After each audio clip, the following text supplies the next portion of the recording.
Fernando, 17 anos de idade, residente de Alfenas, localizada no estado de Minas Gerais, deu entrada no hospital com febre alta, cefaleia, náuseas e vômito em jato. Ao exame físico, apresentava-se febril com uma temperatura de 39,5, taquicardíaco 110 bpm, hipotenso 95 por 66 mm de mercúrio, racho cutâneo, nuca rígida e sinais de desidratação moderada decorrente da emese. Foi relatada a presença de algum desses sintomas dias antes da admissão hospitalar. Inicialmente, foi feita a administração de solução fisiológica 0,9% de NaCl para tratar o quadro de desidratação e reestabelecimento de fluidos e eletrólitos, adicionada a cloridato de dopamina, que foi diluído antes da administração por via endovenosa para o aumento da pressão arterial. Como ocorre com todos os agentes vasoativos, existe substancial variabilidade da resposta à dopamina, a qual ainda é dependente do estado clínico do paciente. Assim, a dose da droga deve ser ajustada ao efeito hemodinâmico desejado. A infusão pode ser iniciada com dose de 1 a 5 microgramas por minuto, sendo aumentadas com intervalo de 5 a 10 minutos até a obtenção dos efeitos terapêuticos desejados. A dopamina é um agente simpático-mimético e é um agente adrenérgico, precursor da norepinefrina, que estimula os receptores dopaminérgicos, beta-1 adrenérgicos e alfa-adrenérgicos. Com doses acima de 2,5 microgramas por minuto, a dopamina produz substancial aumento do tônus venoso e da pressão venosa central. A dipirona foi administrada por via endovenosa para a diminuição da temperatura corpórea e alívio das dores de cabeça. A administração endovenosa deve ser muito lenta a uma velocidade de infusão que não exceda 500 mg de dipirona por minuto, para prevenir reações hipotensivas. A dose recomendada é de 2 a 5 ml em dose única. Após a administração endovenosa, a meia-vida plasmática é de aproximadamente 14 minutos. A dipirona é uma prodroga, cuja metabolização gera a formação de vários metabólitos, entre os quais 2 com propriedades analgésicas. Com a inibição da ciclooxigenase, não é suficiente para explicar esse efeito antinociceptivo. Outros mecanismos alternativos foram propostos, tais como inibição da síntese de prostaglandinas, preferencialmente do sistema nervoso central, desensibilização dos nociceptores periféricos, envolvendo atividade via óxido nítrico GMPC no nociceptor. O dimenhidrinato foi administrado por via endovenosa para tratar a emese. Embora o mecanismo de atuação, como antiemético, anticinetótico e antivertiginoso, não seja conhecido com precisão, foi demonstrada a inibição da estimulação vestibular. O dimenhidrinato inibe a acetilcolina no sistema vestibular reticular responsáveis pela náusea e emese. É bem absorvido e sua ação persiste por 4 a 6 horas, e é extensamente metabolizado no fígado. Após a administração dos medicamentos para normalizar o quadro do paciente, foi feita a coleta da história clínica. Segundo a mãe, eles são residentes de uma fazenda localizada em um bairro de Alfenas que oferece condições de saneamento precárias. Foi relatado o consumo de água não canalizada, consumo de carnes e verduras provenientes da própria fazenda e sobre o contato diário do adolescente com bovinos e porcos. Além disso, foi relatado que Fernando foi diagnosticado com neurocisticercose quando tinha 7 anos de idade, contaminação da qual se deu por uma heteroinfecção decorrente de verduras e água contaminada. Para seu tratamento, foi atribuída a utilização de fármacos cisticidas, que resultaram na redução do número e volume das lesões císticas. Em geral, o tratamento foi bem sucedido e os cistos foram totalmente calcificados. A neurocisticercose é causada pela ingestão dos ovos de Teniasolium, o qual acomete o sistema nervoso central. Uma vez estabelecidos no tecido nervoso, os cisticercos sofrem degeneração desencadeada pelo sistema imune do hospedeiro. Após a avaliação inicial e a coleta da história clínica, foi solicitada a coleta do líquido cefalorraquidiano e exames laboratoriais, entre eles hemograma completo, análises bioquímicas do sangue, tomografia computadorizada, ELISA, exame quimicitológico do líquor, aglutinação em látex, cultura, antibiograma e hemocultura. As suspeitas diagnósticas apontavam para um possível diagnóstico de neurocisticercose nodular calcificada com sinais de reativação ou uma possível meningite bacteriana. O hemograma apresentou índices hematimétricos normais com ausência de anemia. Os níveis elevados de leucócitos totais e neutrofilia contribuíram fortemente para a suspeita de infecção bacteriana. Os exames bioquímicos de sangue revelaram baixa concentração de glicose e uma elevada concentração de proteína C reativa, contribuindo ainda mais para a suspeita de uma infecção bacteriana. Níveis de sódio, potássio, ureia, creatinina e bilirrubina estavam dentro da normalidade. A proteína C é uma proteína produzida no fígado, cuja concentração sanguínea se eleva quando o indivíduo apresenta uma infecção bacteriana. A tomografia computadorizada foi realizada para avaliação dos cistos, os quais mostraram-se calcificados. Para descartar qualquer suspeita de neurocisticercose, foi realizado o ELISA, cuja preparação antigênica foi feita utilizando o líquido vesicular do cisticírico de Teniasolium. O teste foi negativo. Não havia presença de anticorpos IgG anticisticéricos. Desse modo, a hipótese de neurocisticercose com reativação dos cistos foi descartada. Estuda-se o ELISA na neurocisticercose humana para investigar o comportamento de diferentes antígenos de cisticerco na detecção de anticorpos específicos em amostras de soro ou de líquor. Com o aumento das evidências para uma possível meningite bacteriana, iniciou-se o tratamento com ceftriaxona 100 mg a cada 12 horas ou 24 horas via intramuscular. A ceftriaxona é uma cefalosporina de terceira geração com amplo espectro, usada para esse tipo de infecção. É conhecida por causar anemia por droga induzida. Por esse motivo, hemogramas para monitoramento hematológico são feitos ao longo do tratamento. A coleta do líquido cefalorraquidiano foi feita por punção lobar, revelando um aspecto turvo, indicando a presença de bactérias. O líquido cefalorraquidiano é um líquido incolor constituído de pequenas concentrações de proteína, glicose, lactato, enzimas, potássio, magnésio e concentrações relativamente elevadas de cloreto de sódio. Os níveis de glicose no líquor são utilizados para diferenciar a meningite bacteriana da viral. A hipoglicemia no líquor é causada principalmente por alterações nos mecanismos de transporte da glicose através da barreira hematoencefálica e por sua grande utilização por parte das células encefálicas. O aumento de proteínas no líquor é observado em casos de infecções. A produção de níveis aumentados de lactato no líquor ocorre devido a uma destruição do tecido dentro do sistema nervoso central, causado pela privação do oxigênio.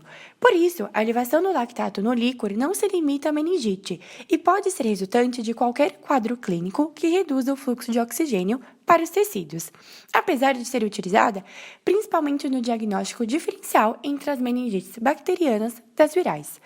O cloreto no líquor é diminuído e vai ser observado em casos de meningite bacterianas. O perfil citológico mostrou um predomínio de neutrófilos. Com a suspeita de meningite bacteriana, era necessário saber qual micro-organismo que estava causando a doença. Para isso, foi usado o PCR em tempo real, qPCR, no qual permite a identificação do DNA-alvo com maior sensibilidade, uma vez que a detecção da amplificação é feita através da captação de fluorescência obtida em números e especificidade devido à utilização de uma sonda específica para o fragmento da reação. Foi usado o PCR em formato triplex para a detecção simultânea do gene CTRA, correspondente ao Neisseria meningitidis, o gene LYTA, correspondente ao Streptococcus pneumoniae, e o gene BXA, correspondente ao Haemophilus influenza. Houve amplificação do gene da Neisseria, confirmando o diagnóstico da meningite meningocócica. Realizou-se um GRAM, o qual apresentou diplococcos gram-negativos. Os demais exames solicitados pelo médico também apontaram para a Neisseria meningitidis, entre eles cultura na qual a bactéria foi semeada em agar-sangue e não cresce pois é fastidiosa, agar-chocolate modificado Thayer-Martin e em caldo tioglicolato, em microfilia e em incubação em estufa a 35 graus com 5% de dióxido de carbono por 24 horas. Em meiocitida tripticase, oxidou a glicose e a maltose. O teste de oxidação foi positivo, assim como o teste de catalase. O antibiograma indicou cepa sensível a ceftriaxona e resistente à penicilina. A hemocultura foi positiva e o teste de aglutinação em látex mostrou como resultado a aglutinação para Neisseria meningitidis. Ai, sujeira! Você não é uma célula branca. Você tá viva! Querida, quem é você? Minha querida, eu sou a Neisseria.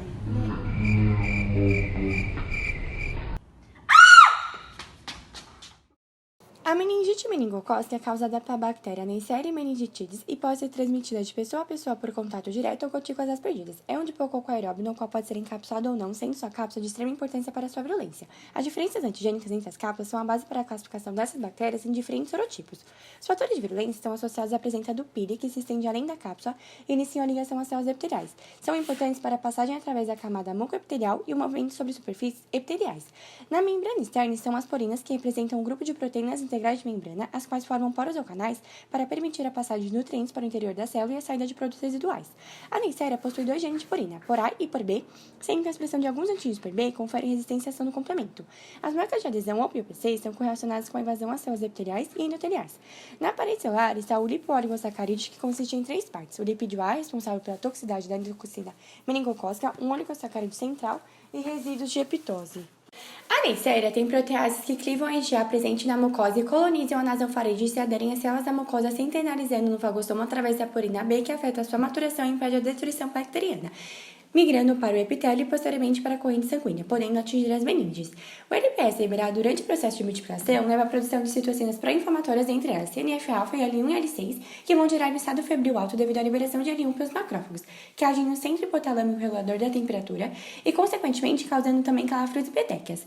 Elas aumentam a expressão das moléculas de adesão, facilitando a passagem de células do vaso para o sítio da infecção, e também estimulam os neutrófilos e macrófagos a produzirem óxido nítrico e assim destruindo as bactérias. A IL-12 e a IL-10 produzida pelos macrófagos têm papel importante na diferenciação das células T0 para T1, que ajudam na resposta adaptativa, enquanto a IL-4, produzida pelos mastócitos, basófilos e macrófagos, estimula a diferenciação das células T0 para T2, que vão colaborar com o linfócito B na produção de anticorpos. Na unidade de terapia intensiva, a antibiótico terapia foi mantida e foi observada que o paciente apresentou hemoglobinúria e houve a solicitação para fazer outro hemograma para monitoramento hematológico, uma vez que o paciente está sendo tratado com ceftriaxona. O hemograma apresentou níveis de hemoglobina abaixo, aptoglobina abaixo, reticocitose e níveis de lactato desidrogenase e bilirrubina indireto elevados. Houve a suspeita de anemia hemolítica induzida pela ceftriaxona. Em razão disso, foi solicitado o TAD, teste de antiglobulina direto, e a realização de um esfregaço do sangue periférico. O TAD é um teste realizado para a determinação da presença de anticorpos IgG ou IgM ou frações de complemento C3 aderidos à membrana eritrocitária. O resultado foi positivo e o esfregaço sanguíneo mostrou a presença de microesferócitos, confirmando o diagnóstico para uma anemia hemolítica por droga induzida. Com o resultado do TAD positivo, a amostra foi submetida ao procedimento de Eluato, que consiste na remoção dos anticorpos da membrana eritrocitária. O paciente não havia relatado que já havia usado esse medicamento meses atrás para tratar uma infecção gastrointestinal. Em decorrência disso, ele já havia desenvolvido anticorpos, apresentando uma hemólise mais severa. Nesse tipo de anemia, há 4 mecanismos clássicos: formação de complexo imune, absorção de medicamentos, modificação da membrana e formação de autoanticorpos.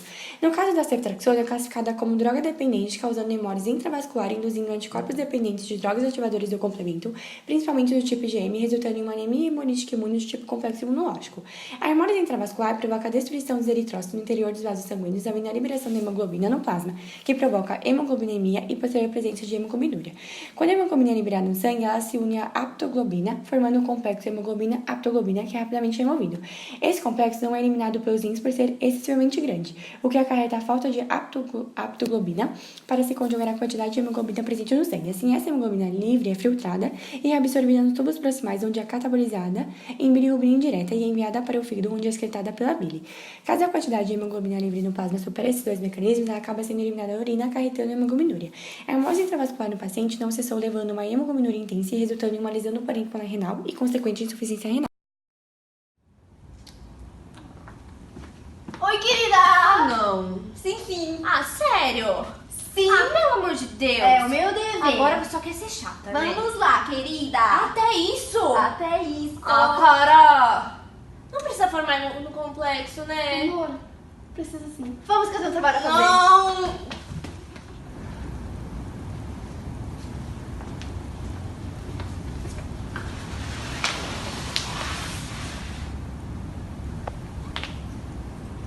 Ih, ela rim insuficiente. Vai dar ruim. Mediante ao quadro, a administração de ceftriaxona foi interrompida e foi solicitado o procedimento de aférese de hemácias em decorrência da hemólise. Além disso, iniciou-se o tratamento com outro antimicrobiano, ampicilina, com dose de 200 a 400 kg por dia, mostrando um efeito máximo dentro de 24 a 48 horas. Para avaliação da insuficiência renal, foi solicitado a dosagem de ureia, creatinina, velocidade de filtração glomerular e o clearance de creatinina. O exame de clearance de creatinina é feito para avaliação da função dos rins através da comparação da concentração da creatinina no sangue com a concentração da creatinina presente na urina. Os resultados obtidos nos exames indicaram níveis de ureia alto, creatinina alto, filtração glomerular baixa, sendo necessária a hemodiálise, que é feita com o objetivo de filtrar o sangue, eliminando substâncias tóxicas e o excesso de sais minerais como sódio, potássio e filtra o excesso de água no organismo. O paciente continuou instável com piora do quadro. A insuficiência renal culminou para problemas cardíacos, contribuindo para uma parada cardiorrespiratória, onde ele foi administrado epinefrina via intramuscular. A epinefrina é um agente simpático-mimético e interage com os receptores alfa e beta. Nessa situação, houve a interação com o receptor beta-1 adrenérgico, aumentando a força da contração da musculatura miocárdica e da frequência cardíaca. Os sinais vitais foram reestabelecidos. No entanto, apesar dos tratamentos prescritos, o paciente evoluiu para sepse e posteriormente choque séptico. Para reverter esse quadro, foi administrado por via endovenosa Valbimax, albumina humana 20%, sendo que a dose e a taxa de infusão devem ser ajustadas aos requisitos individuais do paciente. Uma dosagem inicial de 100 ml é sugerida e as quantidades adicionais podem ser injetadas conforme as indicações clínicas.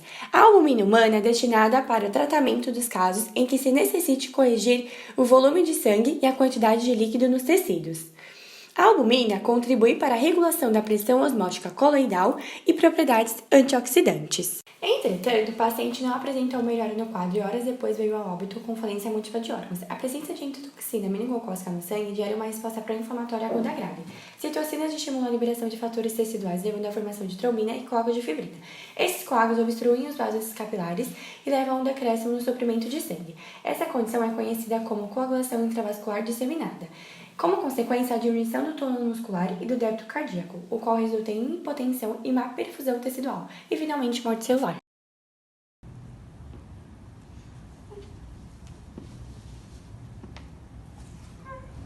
Não era bem isso que eu queria. Você matou ele, cara. A cara tá tóxica. Que isso?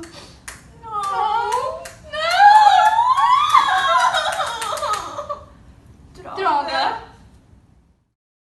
Podemos concluir com esse trabalho que a meningite é uma doença bacteriana grave com uma rápida evolução, principalmente devido à presença da endotoxina na membrana do meningococo, além de uma série de acontecimentos que levam a uma resposta inflamatória exacerbada. O tratamento com ceftriaxona desencadeou uma anemia hemolítica por droga induzida e culminou para problemas renais e posteriormente cardíacos, agravando ainda mais o quadro clínico do paciente, que somado aos outros eventos que estavam acontecendo, culminou para uma sepse logo após um choque séptico, levando à falência múltipla dos órgãos e assim à morte.